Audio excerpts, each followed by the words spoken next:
Preliminary meeting যোৱাকালি আমাৰ অসমৰ মুখ্যমন্ত্ৰী ডাঙৰীয়াৰ লগত আলোচনা কৰিছো আৰু ইয়াত পাৰ্টি লেভেলত বা বিভিন্ন লেভেলত আলোচনা হ'ব। নিৰ্বাচন সেপ্টেম্বৰত হ'ব। আমাৰ হাতত যথেষ্ট সময় আছে। আমাৰ যেহেতু চৰকাৰ চলি আছে, চৰকাৰৰো বহুত বিষয় থাকে, কথা থাকে আৰু পাৰ্টিৰো কথা থাকে আৰু এই কথাবিলাকে আমি প্ৰিলিমিনাৰী কথা এটা পাতিছো। UPPL হিসাবে ইলেকশন খেলিবলৈ আমাৰ প্ৰিপাৰেচন চলি আছে। বিজেপি হিসাবেও ইলেকশন খেলিবলৈ যিখিনি প্ৰিপাৰেচন আছে তেখেতসকলে কৰি আছে আৰু নিজৰ নিজৰ লাইনত কথাবিলাক চিন্তা কৰিছে। তো সেই লাইনতে আমি কথাটো পাতিম। যথেষ্ট সময় আছে।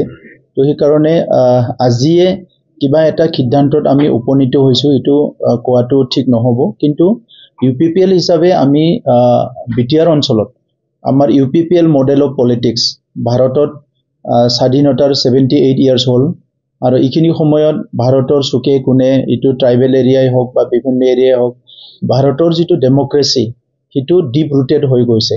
তো আজিৰ তাৰিখত গণতান্ত্ৰিক প্ৰক্ৰিয়াটো আমি কেনেকৈ শক্তিশালী কৰি ৰাখিব পাৰো, আমাৰ অঞ্চলত বসবাস কৰা 25 লাখ জনসাধাৰণে কাউন্সিল এৰিয়াৰ ডেভেলপমেন্টটো কেনেকৈ পাব পাৰে, এফেক্টিভলি কেনেকৈ হ'ব পাৰে, গভৰ্নেন্সটো কেনেকৈ ভালকে চলিব পাৰে আৰু ইয়াৰ লগতে যিখিনি আমাৰ এটা গেপ আছে ইনফ্ৰাষ্ট্ৰাকচাৰৰ ক্ষেত্ৰতে হওক, বিভিন্ন ক্ষেত্ৰতে হওক, এইখিনি কেনেকৈ কৰিব পাৰে, এই গোটেই কথা আৰু জাতি জনগোষ্ঠীৰ মাজৰ সমন্বয়, শান্তি, নিৰাপত্তা, এই কথাবিলাক লৈ পেলাই UPPL মডেল অফ পলিটিক্সটো আমি ভাবিব পাৰো।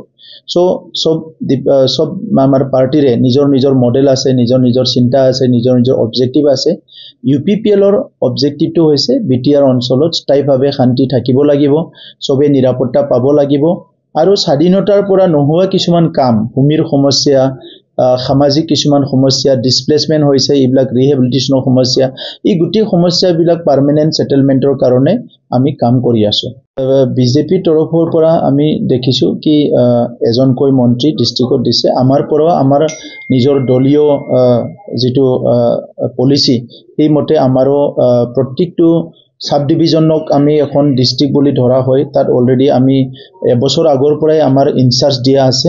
40টা সমষ্টিত আমাৰ কোঅৰ্ডিনেটৰ দিয়া আছে আৰু এতিয়া বুথ লেভেললৈকে আমাৰ বুথ এক্সপাৰ্ট মেম্বাৰলৈকে আমি এপইণ্ট কৰা আছে আৰু সেইবিলাকে 3200 বুথত কাম কৰি আছে আৰু 40টা সমষ্টিত কাম কৰি আছে। গতিকে নিজৰ নিজৰ ৰাজনৈতিক কৌশলেৰে নিজৰ নিজৰ যিটো পলিটিক্যাল পলিচিছ আছে আৰু ইলেকশ্যনক লৈ পেলাই নিজৰ নিজৰ যিটো অভিজ্ঞতা, নিজৰ নিজৰ যিটো চিন্তা, ইয়াৰ দ্বাৰা সবে কাম কৰিছে আৰু UPPLও আমি কাম কৰি আছো।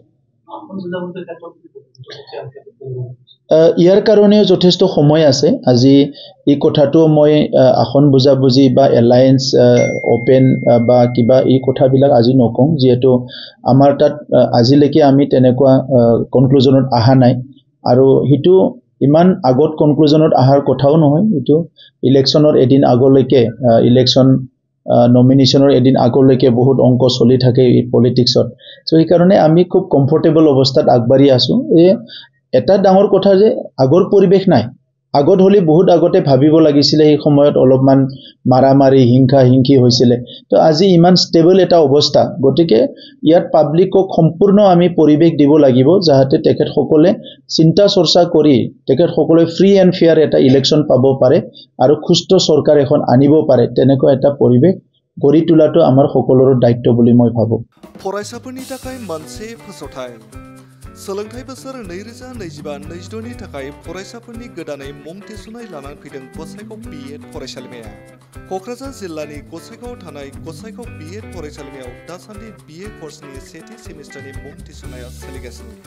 National assessment end accreditation council grade मोननो हानाय आरो इउनिभार्सिटि ग्रेन्टस कमिसननिफ्राय 2F आरो 12B स्टेटास मोननो हानाय गसाइगाव BEd कलेजाव बर', इंराजि, Asamiya, political science, education, economics आयदाफोरनि मुं थिसननायखौ लादों।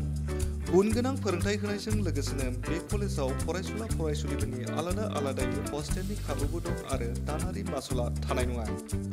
बेजों लोगोसेनो ST, SC, OBC आरो माइनरिटि फरायसाफोरनि थाखाय स्कलारशिपनि खाबुखौ बे कलेजाव मोनफागोन।